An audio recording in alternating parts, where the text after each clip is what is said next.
And Jesus went into the temple of God, and cast out all them that sold and bought in the temple, and overthrew the tables of the money changers.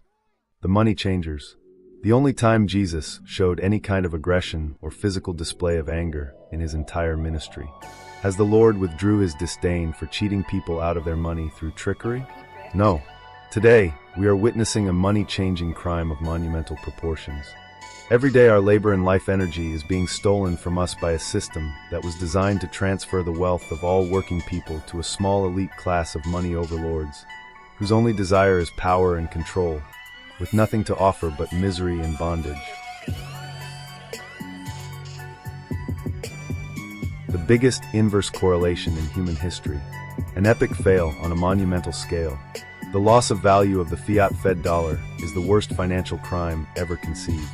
Generational wealth stolen in a grand scheme to turn a nation into a land of serfs, where a tiny minority at the top benefit from the labor of millions, with hardly a word of scorn, until now.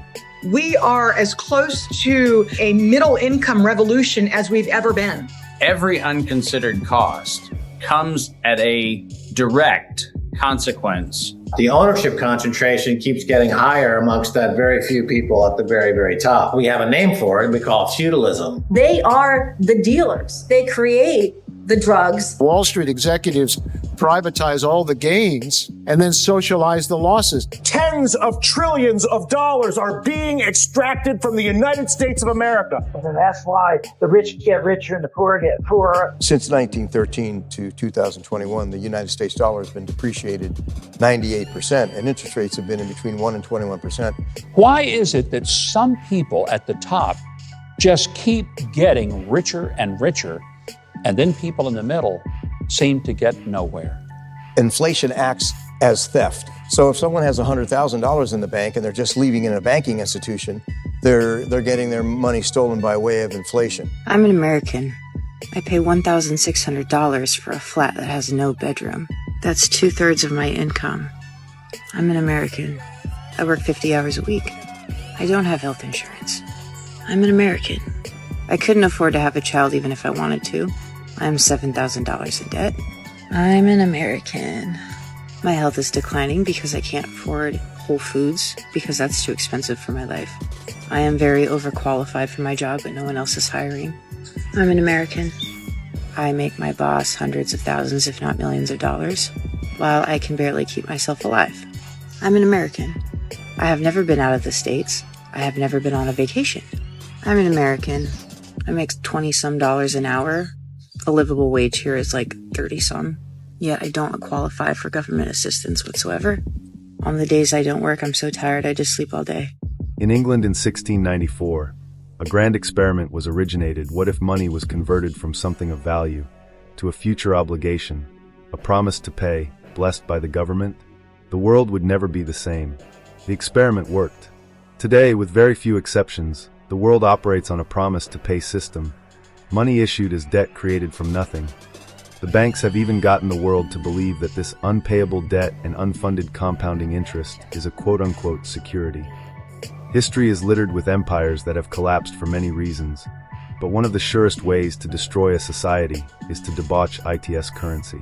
The Federal Reserve dollar has lost 97% of its value since its introduction in 1913.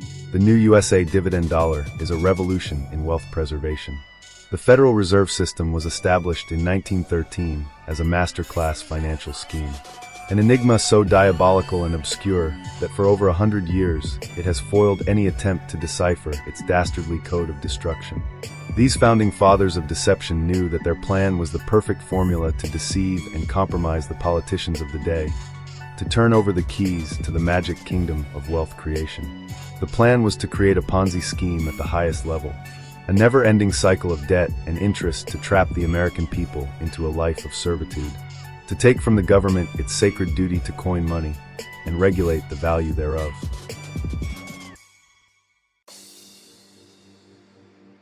For much of the last 400 years, the banks, with the complicity of government, have maintained a carefully controlled illusion that money is fully backed by real-world assets.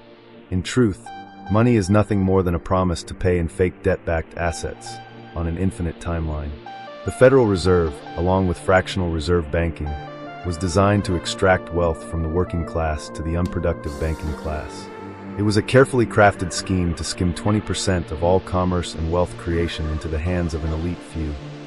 They knew that if successful, America would be trapped in a debt spiral impossible to escape from. The power to create an infinite supply of interest-bearing money from nothing backed by debt means, in theory, that their crime of ever-increasing unpayable debt would never be discovered. Or so they thought. Okay, debt to go to Harvard. Okay, debt to get a house. Okay, debt to own a car. Debt to watch Justin Bieber? Debt to get a chicken sandwich? This is the problem with fiat currency. They print it, it becomes worth less. Our lives suck and get worse. We get in debt, we never escape it. We are slaves to the system, it is our burden to carry. I believe that the banking institutions are more dangerous to our liberties than standing armies. If the American people ever allow private banks to control the issue of their currency, the banks will deprive the people of all their property until their children wake up homeless on the continent their fathers conquered. Thomas Jefferson. How do you destroy the greatest nation ever conceived? You kill incentive by taxing income. Why do you tax income? It's the only way that they can fund a Fed debt money Ponzi scheme. Whether you're working or you've got a business, you're trading a literal giant chunk of your life in exchange for money. And then we use that money to buy food and live. Which is why you have to view every cent the government takes from you in taxes as them literally murdering a portion of you. A 1% tax in exchange for some safety, running water, roads, and firefighters, that's a worthwhile trade. A 4% tax, still a decent trade. But taking 25% of my paycheck, that means the government is literally taking away 19 years of your life. But at a 50% tax rate, the average American lives to 77. That means at 50%, they're robbing you of nearly 4 decades of your life. I only pay like 7% federal income tax and a little bit more for state income tax. Well, I hate to break it to you, but when you add in all the other ways the government gets their grubby little hands on your money, sales tax, property tax, estate tax, capital gains tax, payroll tax, when you account for all of those, the median person in America is already paying around 23% in taxes. That's 17 years of your life spent literally slaving away for the government.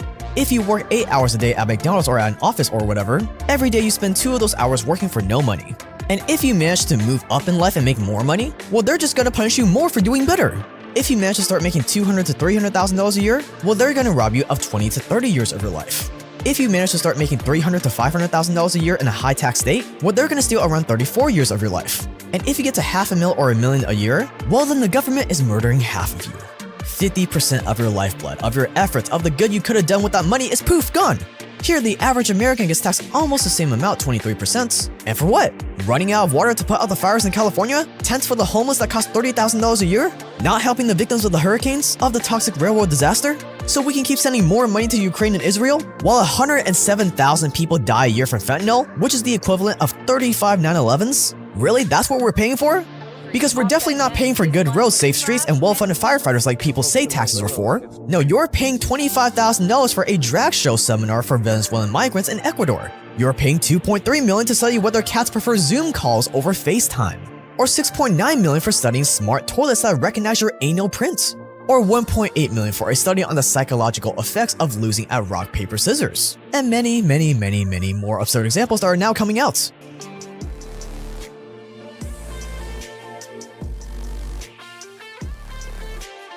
The new USA Treasury dividend dollar sets America free. Honest money reinvented.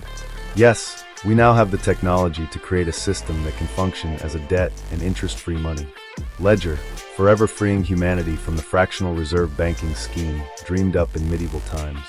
To create an asset-backed currency where the people can once again become the owners of their life, liberty, and property. A structure of currency that eliminates theft and corruption by the oligarchy. The dollar's dead.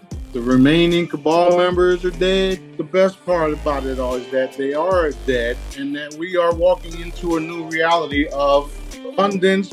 Everything that they've done was designed to enslave everybody. So that's done and over with.